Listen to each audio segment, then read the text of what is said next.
Hoje a gente vai falar um pouco sobre as diferenças da abdominoplastia para mini abdominoplastia. Tá? Os mitos e verdades do que é um, do que é o outro, quando é que a gente indica um, quando é que a gente indica outro.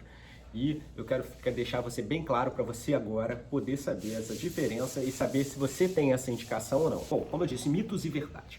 Qual é a grande verdade tanto da abdominoplastia quanto da mini abdominoplastia? É que as duas vão tratar a flacidez. Nenhuma das duas, o objetivo é tratar a gordura. Por que eu digo isso? Porque o objetivo, qual a cirurgia que tem o objetivo de tratar a gordura? É a lipoaspiração. Por isso que a indicação da lipo, tanto com mini abdômen quanto da abdominoplastia, ela normalmente vai trazer um resultado muito melhor. Tá? O que faz a abdominoplastia é tratar a flacidez da pele. O objetivo, então, é você tirar a flacidez. E quando é que a gente indica um ou quando a gente indica outro? Bom, vamos começar pela mini. O mini abdômen, o próprio nome já diz, mini, pequeno. Então, é para aquelas pacientes que têm pouca flacidez. Principalmente aquelas pacientes que já são magras, tá? Que tem, às vezes, uma cicatriz ali no abdômen, na parte inferior da cesárea ou de uma outra cirurgia na altura da cesárea. E aí a gente pode melhorar essa cicatriz e puxar um pouquinho a pele, tá? É muito boa para aquelas pacientes que têm um umbigo bem alto. Se o umbigo ele for muito perto da região do pubis, então aquelas pacientes que têm o biotipo mais estreita, mais curtinha, que o umbigo é mais próximo lá do pubis, não é uma boa indicação, porque quando a gente tira, a gente vai puxar o umbigo um pouco para baixo e aí essa paciente vai parecer mais baixa ainda, tá? Então, a mini abdômen, ela é muito boa para aquelas pacientes que têm um umbigo bem alto, então aquelas pacientes que a gente chama de que tem um biotipo longilíneo, tá? E com pouca flacidez. A gente vai tirar ali embaixo do abdômen em torno de 3 dedinhos, tá? Em torno de 3, 4 centímetros de altura, abaixo do umbigo, lá na altura da cesárea. A gente não mexe no umbigo, tá? Então, o mito é que vai ter um resultado parecido com a abdominoplastia. E aí você pode indicar um ou pode indicar outro. Não, a gente tem as indicações precisas para ter um bom resultado. A lipoaspiração a gente vai associar para então tirar a gordura localizada. Agora, um meio mito é que tanto no mini quanto na abdominoplastia, a gente pode tratar a diastase. A diferença é que a gente não consegue tratar uma diastase tão eficazmente no mini abdômen. Por quê? Por causa do umbigo. Vou explicar. O que é diastase primeiro para vocês entenderem. Então, aquelas pessoas que são muito saradas, que tem aquele músculo dos gominhos no meio, o nome desse músculo é reto abdominal. Ele é responsável para manter a força do abdômen, manter o intestino, os órgãos todos lá internos, fígado, estômago, todos lá dentro da barriga, tá?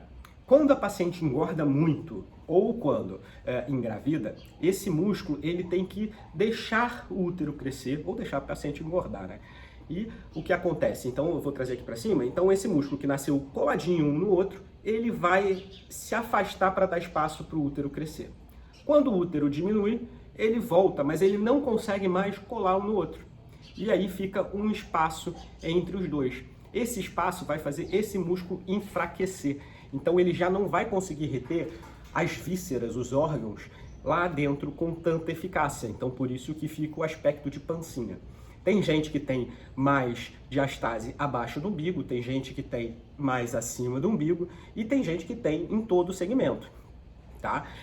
O que acontece? No mini abdômen a gente consegue tratar bem as que estão abaixo do umbigo. Aquelas diastases que estão até lá em cima, por quê? Porque a gente não consegue de forma eficaz fazer um túnelzinho por baixo da pele, porque a gente tem uma camada de pele e gordura ali muito grande para chegar até onde o músculo vai estar colado, que é ali nas costelas, tá? E aí por isso que no mini abdômen a gente não consegue isso de forma tão eficaz, tá? Diferente agora da abdominoplastia. Tá? Na abdominoplastia, como a gente tem toda a pele e o umbigo solto, a gente tem todo o acesso por cima do umbigo, a gente consegue tratar a diastase de forma muito mais eficaz. Então, essa é a grande diferença. Então, o resultado da abdominoplastia ele acaba sendo, às vezes, um pouco melhor dessa questão do abdômen mais chapado por causa disso. Tá? E quando a gente aproxima o músculo todo, normalmente também vai puxar para o meio, o que vai fazer a paciente ter uma cintura um pouco melhor. Tá? Então, a grande diferença do tratamento da diastase, o mito e verdade ali, é basicamente esse do mini para abdominoplastia convencional. Agora, a abdominoplastia, ela vai ter um inconveniente da paciente ter que ter uma flacidez muito maior. Por quê? Na abdominoplastia, a gente vai tirar toda aquela pele, toda, pele e gordura, do umbigo até o pubis. Então, aqui estaria o umbigo, aqui está o pubis, onde está a cicatriz da cesárea. Toda essa pele nesse pedaço aqui, ela vai sair, ela vai sumir, tá? Então é muito boa para paciente que tem, às vezes, cicatriz de uma cirurgia prévia aqui no meio, de apendicite, de alguma outra coisa. Vai sair, as estrias na parte de baixo vão sair com essa pele, então a abdominoplastia vai ter esse benefício além de esticar. Só que por que precisa ter flacidez? Então aqui está o umbigo e aqui está o pubis. A pele daqui de cima, ela vai ter que ser elástica o suficiente, ela vai ter que estar solta, flácida o suficiente para conseguir puxar até aqui embaixo.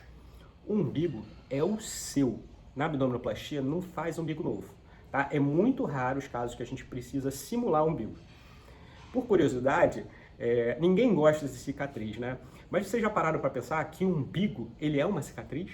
E é a única cicatriz que a gente quer ter? Fora isso, ninguém quer mais ter cicatriz, né? Mas o umbigo, você vai continuar com o seu. O que a gente faz é, a gente solta ele da pele, puxa a pele por cima dele e coloca ele de volta num buraquinho novo, tá? Então muda a forma desse buraquinho que sai na pele, mas o umbigo é o mesmo que você nasceu, onde estava lá o seu cordão umbilical. Não tem umbigo novo, não. Tá? Então, a abdominoplastia, ela vai tratar mais eficazmente a diastase do que o mini. Então, essa aí é a grande diferença. Mas para a abdominoplastia, a gente precisa ter uma flacidez maior. No mini, a gente não tem tanta flacidez e por causa da lipoaspiração, que a gente vai fazer tanto na abdominoplastia, tanto no mini abdômen, o que acontece? Quando a gente faz a lipo, se o paciente já tem alguma flacidez, é uma pele que já não é tão boa, que não vai retrair quando a gente tirar essa gordurinha através da lipoaspiração, a gente vai precisar tratar essa flacidez. A gente vai precisar puxar um pouco de pele para deixar ela um pouco mais esticadinha. E aí, o mini, eu tenho pouca flacidez. Na abdominoplastia, eu tenho muita flacidez. Mas, Matheus, a gente precisa fazer a lipoaspiração? Não precisa. Mas é claro que a lipoaspiração, ela complementa muito bem esses dois tipos de procedimento, tá? Então ela complementa, o objetivo é dar um resultado um pouco melhor e tratar áreas que a abdominoplastia nem o mini abdômen vão tratar. Abdômen, ele trata o abdômen, a parte da frente. Cintura não é tratada na abdominoplastia. A gente consegue melhorar um pouquinho, mas é a lipoaspiração que vai ajudar você a ter uma cintura um pouco melhor. É a lipo nas costas que vai tirar aquele pneuzinho que fica na lateral. Então, quem quer fazer só abdominoplastia, para ter um bom resultado, tem que ter um percentual de gordura muito baixo, muito baixo. O paciente tem que ser bem magra e ter só flacidez. Tem caso assim? Tem. Não é a rotina, mas tem. Tá bom? Espero ter ajudado vocês. É um prazer sempre estar gravando esses vídeos. Me mandem sugestões, quais são as suas principais dúvidas, que a gente vai estar aqui alimentando a curiosidade de vocês. Tá? Grande abraço!